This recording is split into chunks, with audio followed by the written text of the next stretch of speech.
So before I get into all of the Black History stuff I was doing this month, I thought to myself, ask the fan base in question: Is anime fan service a necessity to anime, or is it a detriment? Let's talk about it.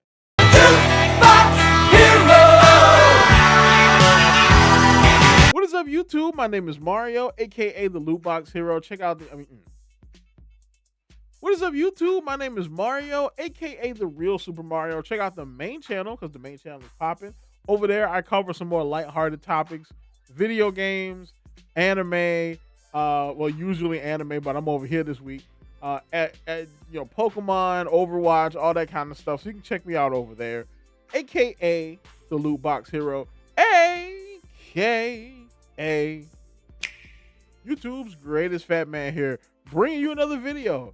All right, so the question is, fan service, is it a necessity to anime or is it a detriment to anime? Will it help anime continue to thrive, or is it something that's holding anime back from being able to reach its full potential? And that is what we're going to talk about today. So I wanted to knock this out before I got into the Black History stuff, because this video has been simmering on the back burner for like 2 months. And I was like, let me get this off my hard drive. You know what I'm saying? So tell me what you think in the comments down below. Of course, like, comment, subscribe, do all that good stuff that helps out the channel. Let's get on into it. A couple weeks ago, this was a pretty hot fight going on social media, and people were going back and forth about fan service and anime. Now, if you don't know what fan service is, it's basically, I like pretty girls. I love pretty girls. Essentially. Essentially, that's what it is. Now, of course, I know that this could be a kind of uncomfortable topic for some people. A lot of people don't really like sensuality and all that other kind of stuff. That is understandable. I understand why they do it in the medium. All right, I don't support like all fan service, because some fan service can be weird. Let's hop on into the article. So, fan service is a necessity for the medium to thrive, like it or not, when sexuality strengthens storytelling, which that can be a little hit or miss there. Sometimes it does, sometimes it doesn't. All right, especially when you're talking about like your bog standard isekai, it doesn't. It's really just for the fan service. So fan service, just saying the phrase, is enough to spark an online flame war. Some fans defend it as part of anime's DNA, while others deride it as cheap and unnecessary, or even harmful. The truth is, as is often the case, this is somewhere in the middle. But here's the reality. Anime has always dealt with sexuality and adult themes, and pretending otherwise is just inaccurate. It's counterproductive. When handled with intention, fan service can enhance storytelling, add depth to characters, and reflect human experiences that are both awkward and intimate. Rejecting it outright, as has become increasingly popular among a generation already struggling with social anxieties and intimacy, risks stripping anime of a cultural nuance that has defined it for decades. So this is true. Honestly, this is true. And again, fan service, when used correctly, with good writing, can be a good thing. All right, you can even use it to convey highly emotional stories, especially when you have like violence and stuff in the picture, and how people can recover from something like that. You can't tell those kind of stories without some kind of sensuality. Now, the other thing here is, of course, that means when you use it right. All right, and the thing is, you got to know that anime, or most anime, are aimed at a specific demographic, and that is usually teenage Japanese boys. Okay, now of course there are anime that are also aimed at girls too, but the demographic that they're aiming at. All right, and especially when it comes to the States, is that 18 to 25 or 13 to 25, whatever the key demo is. It's really where they're aiming at, which is why there's a lot of fan service. But there's also fan service on the women's side too. If you look at some anime like Free and stuff like that, there's fan service for everybody. Like, the Japanese are trying to get both sides of their human conundrum to copulate and to make children. This is another part of the anime fan service conundrum. is that they're trying to fix a very big socio-political issue, and that is that Japanese people are not having children. So they're trying to, it's kind of like starting a lawnmower. They're trying to get these people into it. You know what I'm saying? Anime has never shied away from adult themes, from psychological trauma explored in Neon Genesis Evangelion to the mature romance of Nana and Inuyasha. Sexuality and relationships have always been a part of the medium. Fan service, whether in the form of playful humor, character vulnerability, or even tension in battle scenes, has long served as a way to both humanize and complicate characters. Of course, not all fan service is created equal. Some is clumsy and gratuitous, feels tacked on for shock value, but some is deliberately woven into the plot in a way that heightens the character development and adds stakes to the narrative. Dismissing it wholesale ignores the diversity of how it's been used and how it can function as a meaningful storytelling device.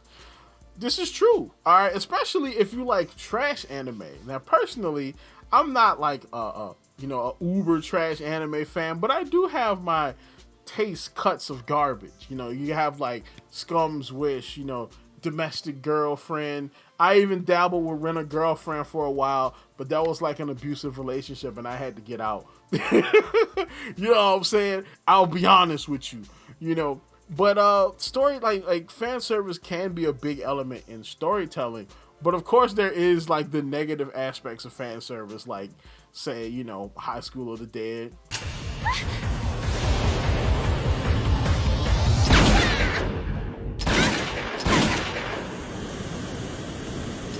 I will never not take the opportunity to use the High School of the Dead titty gun, clip. I will never not use a chance to use this clip. Okay. But yeah, that is probably an example of like excessive, gratuitous fan service. But it's also kind of on brand, and they're not trying to do it for like a negative thing. They're not trying to like hurt people. I mean, it's just kind of what they do, And of course, like if you don't like it, just don't watch it. I don't like playing real-time strategy games, right? I like 4X, right? Civilization, stuff like that. Turn-based, that's what's up. I don't like real-time strategy because it's so much micromanaging, all right? Like I tried Age of Empires back in the day, and just to micromanage every little piece, it just feels annoying, bro. And especially since it's real time, so you can have an army traveling and you'll have like one dude that gets left stranded somewhere because you forgot to tell him to move with the troops. So now this man is walking halfway to Narnia after the war is over. And it's like, it's kind of annoying, So I just don't play RTS games. But I don't go into the RTS fandom and be like, hey, y'all got to change this because I don't like playing this type of game. You know what I'm saying? In recent years, criticism of fan service has become louder and more mainstream. Social media has amplified voices that frame it as outdated and inappropriate. Yeah, that could be a whole video in itself, the whole anime man versus tourist thing, because that's basically who it is. And a lot of them are like these Gen Z, like new anime types. And I'm not talking about like the anime men, because those guys even though they are like these TikTok anime fans, they seem like they're actual anime fans. They're just really new to the medium. So they haven't grown to respect it the same way us old heads have. They don't respect it like the OGs do, you know what I'm saying? But if they stay with the medium, eventually they will grow and probably begin to respect it the same way that we do. But it's these specific. Oh, you almost had it. I can't talk no more, bro. A few moments later. So, the specific type of anime fan I'm talking about are the tourists. These are people that come in to watch anime, but they come in more to subvert the fandom than to enjoy it. All right, and those are the type that you usually see, and they're usually like younger millennials, Gen Z types, people that started watching anime during the pandemic, stuff like that, And again, not all these people are bad, because there are some cool Gen Z anime fans out there, But, you know, them anime TikTokers are giving y'all a bad name because y'all need to start flaming them fools. Anime, once brimming with suggestive humor and provocative tension, now often opts for safer, sterilized narratives mean to avoid controversy. I don't know about that one. Maybe some of them do, but have you seen Dan to Dan?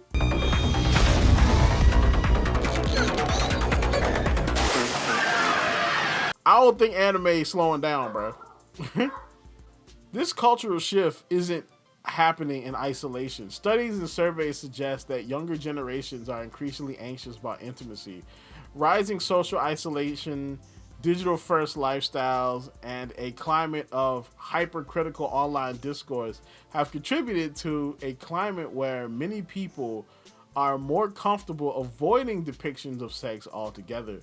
That comfort is understandable. I mean, that discomfort is understandable, but has consequences. When audiences demand anime scrub itself clean of adult themes, they're asking the medium to deny part of the human experience. Art is supposed to make us uncomfortable at times and is supposed to push boundaries, not soothe them.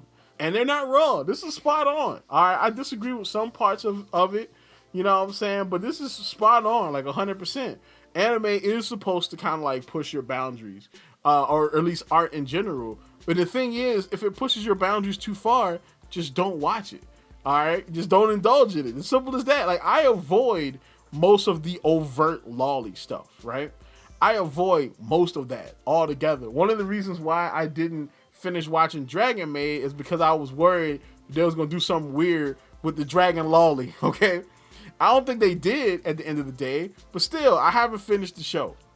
That is what it is. You know what I'm saying? But, and I understand, like, why they have the ages of the characters, which makes a lot of people uncomfortable. And then a lot of disingenuous people like to use the ages of the characters to, like, pedo wash the conversation, because they're not trying to have a conversation about it. They're trying to get a moral high ground so they can look down upon you, foul gooner. You know what I'm saying? But the thing is, the reason why they do this kind of stuff is because, again, the target audience are teenagers. You know what I'm saying? But, yeah, let's see some of the reactions, though. What a brain-dead, idiotic take. I've seen countless anime and manga that don't have to have any sort of sexual fan service and still thrive on their excellent story. If all your story has going for it is titties, then maybe you should change your profession. Pathetic. Wow, okay. Here's the thing. He's kind of halfway right. There are some anime that don't really have any fan service at all. You know what I'm saying? But they still thrive. You look at stuff like Attack on Titan. To my knowledge, there has not been any overt fan service in Attack on Titan, okay? All right, the character models are very grounded, with the exception of the giant naked people. You know what I'm saying? A lot of E-cups and stuff flying around. There's no, you know, titty bullet suppression going on. None of that stuff's happening in Attack on Titan. But, and it was one of the most successful anime ever, all right? But the thing is, he wasn't talking about, like, anime, like, you know, specific shows. He was talking about the genre in general, okay? Still needs fan service because it's part of anime. It's kind of like if you strip violence away from anime. You know what I'm saying? Can you imagine anime that wasn't, like, super duper violent? If there was, like, no violence in anime or cut down violence, that would be crazy, because some of the elements that brought people to anime was the fact that, hey, there's a cartoon that's got mature levels of violence in it. And that's what brought some people to anime. It doesn't mean that these people are inherently violent, okay? It's not, we're not going to get into a video game conversation now, where if you like violent anime, then you must be a crazy psychopath. You know what I'm saying? Like, no, man. Like, it's something that the medium does require, but not every anime needs to be like a you know, fan service fest. Fan service is a real plague. I'm almost certain that those who think it's a good thing are mostly men, since they don't suffer from the problematic consequences it brings, the degradation of women's image. Plenty of successful anime have proved that they don't need it. Hey! Shut up, bitches! I mean, here's the thing. Have you seen, you remember Disney princess movies? People always said that they always gave like a negative projection of how women should act or how women should, aspire to be from the Disney princess movies. They never talked about how they affected men, all right? Because the perception that women have of men are clearly drawn from those movies. All right, every chick, specifically if you're older millennials, are waiting on their Prince Charming to come and sweep them off their feet. I'd be like, yo, lady, the economy is terrible. Ain't no Prince Charmers out here, okay? We all broke, all right? We ain't gonna sweep you away on our Bugatti horse to our castle in Cabo somewhere. If anime chicks look like this, it's negative on women. But anime dudes looking like this are not negative on men. Gotcha. I feel like if there was equal amounts of horny fan service of men aimed at women that's not being played off as a joke, this would not be controversial. But the root of the imbalance is, in fact, wait for it, patriarchy. Bro, what you on? Oh, Lord. She was so close in the beginning. She was so close. If this is really a woman, because it might be like a, some 40-year-old, male feminist dude with a lady avatar. But, I mean, this person is kind of right, though. If there was more male fan service in anime, all right, and I don't understand, not comedy, because most fan service is comedy, but I don't get that one. But if there was more male fan service that was for the ladies, I can understand how this would be less of a controversy. But saying that it's because of the patriarchy is stupid. It's just because it's just business. It's not the patriarchy, that some dark forces in the anime industry are saying, yes, you better make sure that she's got those E-cup titties and she does that handstand in front of the class because we rule the women. Stop it. All right, it's weird. Don't know, you guys simply don't get it. I need main female cast to have huge juggly triple D's and panty shots in my face 24/7, or I'll quit watching anime altogether. We can't do anything without the objectified female character with barely any good writing. And of course it would be a Demon Slayer fan. Oh, of course it would be one. Here's the thing, okay? For one, I don't really think you could be talking about barely good writing when you're a Demon Slayer fan. All right, Demon Slayer is like the missionary position of anime.